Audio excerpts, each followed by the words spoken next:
So tell me a little bit about how you see a healthy partner ecosystem driving success at an enterprise sales level, because earlier we also talked about just the complexity of customers, and every customer is on a different journey. So when you get to the enterprise level, complexity goes up, it doesn't go down. It absolutely ratchets up, and I think the best example of a partnership to articulate the enterprise motion would be the GSI or Global Systems Integrator. So this is all those big names everyone knows of, right? The household names like Accenture, Deloitte, PwC, IBM, many others, KPMG, Bain, so on and so forth.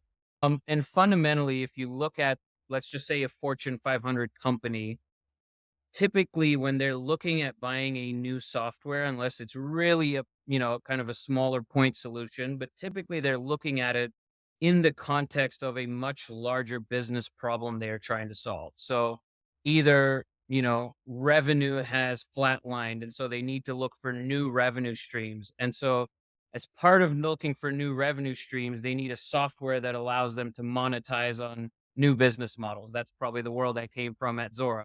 Or, they're having trouble executing quarter on quarter with consistency or making in quarter adjustments. So now they need to look at a really fast, easy to adapt, agile business planning software that allows them to make decisions on the fly with confidence. Pigment example. So ultimately, they're starting with a top line business problem, and invariably, you will see them bring in typically a large GSI to help them define and execute across that entire journey to achieve the top line business outcome they want. And so, as it pertains to a software purchase in that, oftentimes it's not purchase of a single software.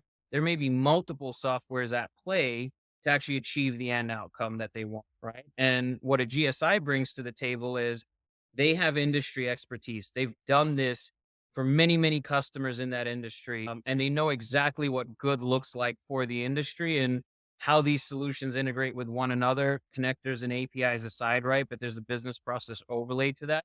And so they bring that to the table, but with that, they also bring accelerators and kind of a roadmap or blueprint for how to do this.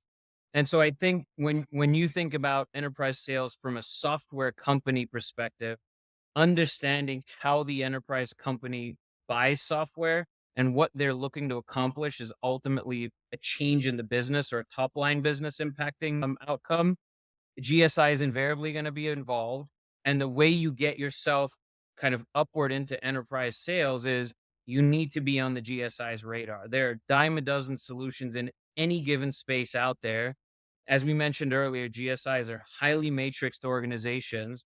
It's not a question of they don't like you or they don't want to work with you, but if they're not aware of you, right, they're going to go with the products they have deep knowledge of and actively recommend those that they feel can achieve the customer's outcome. And so I think that's the framing I would encourage, whether it's partnership professionals or software companies as a whole, to have when they think about how an enterprise sale happens and the role that a GSI or a partner function can play in that. That's how the world comes together. I hear the word complexity come out there, just in terms of the problems, the business cases are more complex. And so you have a need for sometimes multiple, like you said, multiple technologies, multiple softwares to come together to be able to solve one single complex issue. And so no, that this has been super, super helpful.